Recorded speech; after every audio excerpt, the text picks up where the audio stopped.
कि आज तक ऐसी तपस्या किसी ने नहीं की।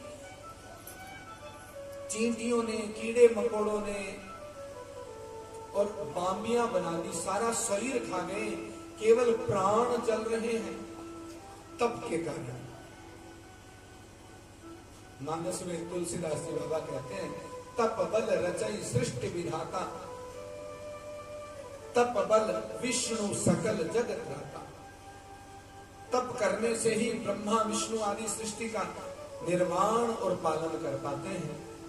इसलिए आप हम सबको ये सूत्र है कि तप करें।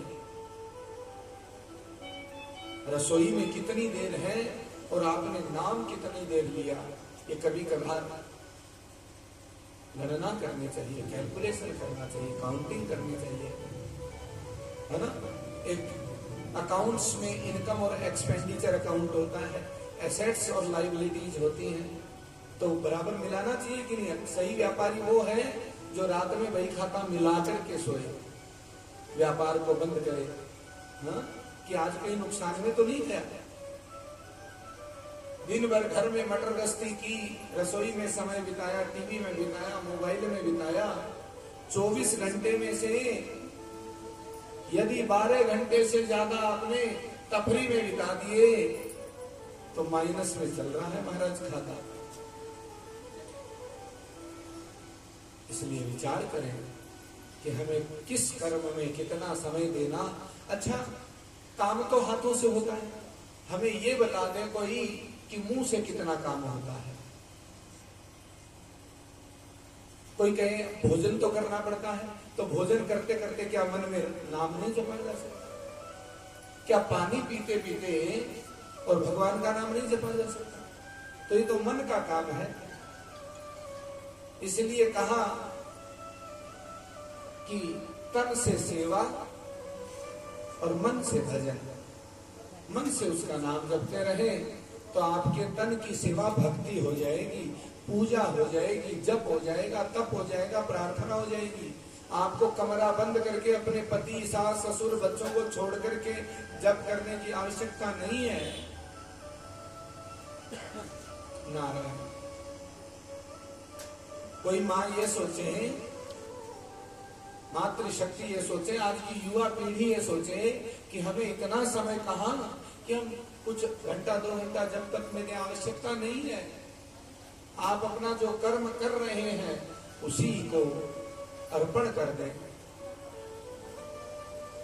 कल प्रसंग आया था पृथ्वी जी महाराज का, आप समाज को जो करें वो अर्पण, पूर्वजों को करें वो तर्पण, और भगवान को कर दें समर्पण। भगवान को बस केवल भाव समर्पण कर दें जो कर्म कर रहे हैं। अरे सदन कसाई तो कसाई का काम करता था, किंतु जब इष्ट की कृपा हुई, परमात्मा की भक्ति का मार्ग सूझा, तो उसने वो कर्म भी उन्हीं को समर्पित कर दिया और परमात्मा ने धीरे धीरे सब छुड़वा दिया। बुराई छोड़ने का सबसे अच्छा तरीका है उसको भी भगवान को समर्पित कर दो। गीता प्रेस के परम प्रचारक स्वामी राम सुखदास जी कहते थे, बुरो बुरो मैं बहुत बुरो हूं, आखिर काबर थारो, और बुरो कुहाकर मैं रह जाऊं, नाम बिगड़ सी थारो। मैं बुरा हूं कोई बात नहीं, लेकिन आपका हूं।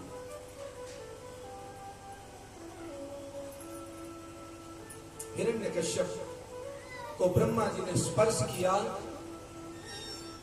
हिरण्यकश्यप का जब जो ही स्पर्श हुआ उसका शरीर पुष्ट हो गया, और हिरण्यकश्यप को कहा कि मांगो। ऐसी अद्भुत तपस्या मैंने आज तक नहीं देखी। और हिरण्यकश्यप ने कहा मुझे अमरता का वरदान चाहिए। तो ब्रह्मा जी ने कहा गलत जगह कौन लगाया है? आप और यहाँ पानीपत के कलेक्टर या थानेदार जो भी मुख्य यहाँ का अधिकारी है, उससे कहो कि जरा राष्ट्रपति जी से बात करवा देना, तो क्या उसकी पावर है कि वो राष्ट्रपति जी से बात करवा दे? या किसी की मृत्यु दंड को माफ कर दे, ये राष्ट्रपति के हाथ में तो है। उच्च जो न्यायिक प्रक्रिया उसके हाथ में है, लेकिन क्या थानेदार के हाथ में है? नहीं है।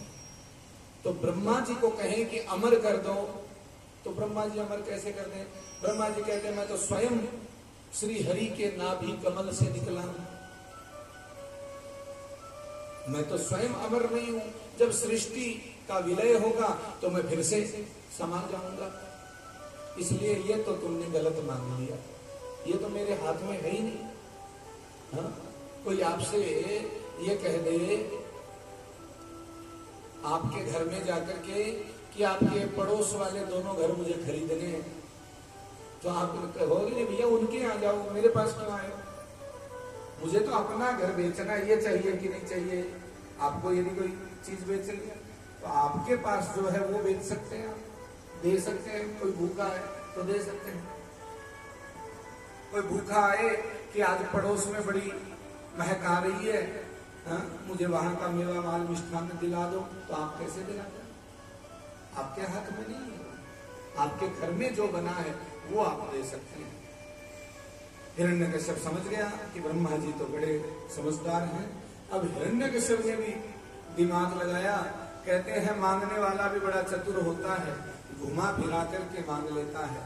और हिरण्यकश्यप ने मांगा कि न मैं अस्त्र से मरूं, न शस्त्र से मरूं, न मानव से मरूं, न दानव से मरूं, न किसी पशु पक्षी से मरूं, न दिन रात में मरूं, न ऊपर न नीचे मरूं, न किसी कीट पतंग से मरूं, न किसी देव दानव प्रेत से मरूं, न जमीन आसमान में मरूं, न जल थल में मरूं, न किसी लोकपाल महिपाल अग्नि आदि से मरूं।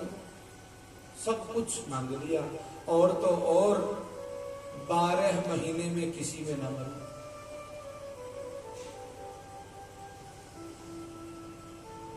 और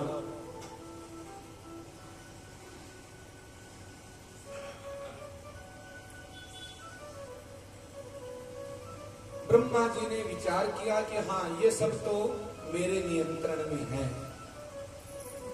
ये त्रिलोकी की सामग्री है और ये सब मैंने बनाई है, तो वरदान दिया जा सकता है। ब्रह्मा जी ने कहा तथास्तु। अब तो हिरण्यकश्यप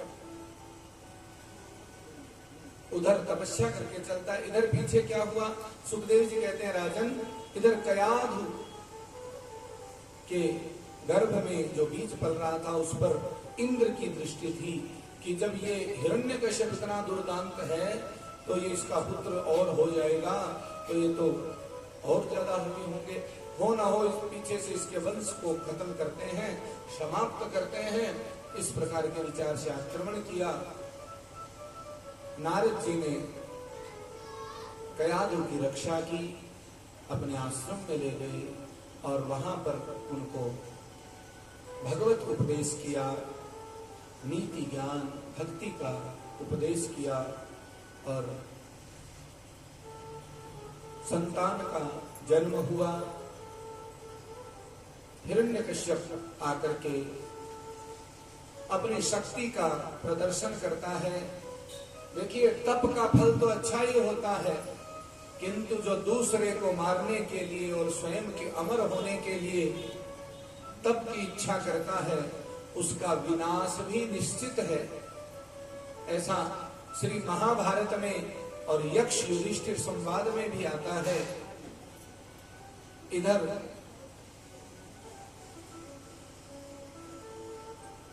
हिरण्यकश्यप अपनी संतान को देख करके अत्यंत प्रसन्न होता है।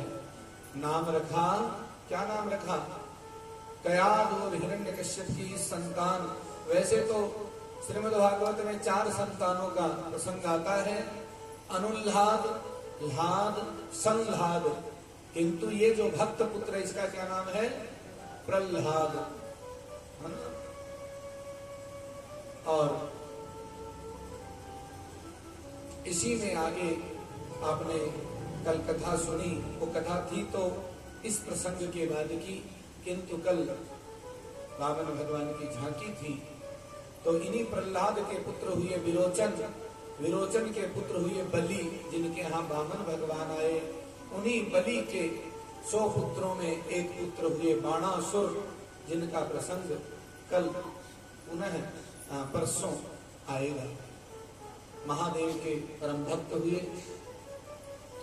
तो शुक्राचार्य और उनके पुत्र षंड अमरक का दैत्य गुरुकुल है। उस दैत्य गुरुकुल में पुत्र को प्रहलाद को डाला कि दैत्य शिक्षा, राक्षसी शिक्षा इनको देनी है, ताकि ये भी हमारे बाद हमारे राज्य का ऐसे विस्तार करें। इस प्रकार के संकल्प के साथ गुरुकुल में डाला और कुछ समय बाद में परीक्षण करने के लिए बुलवाया प्रहलाद को और कहा,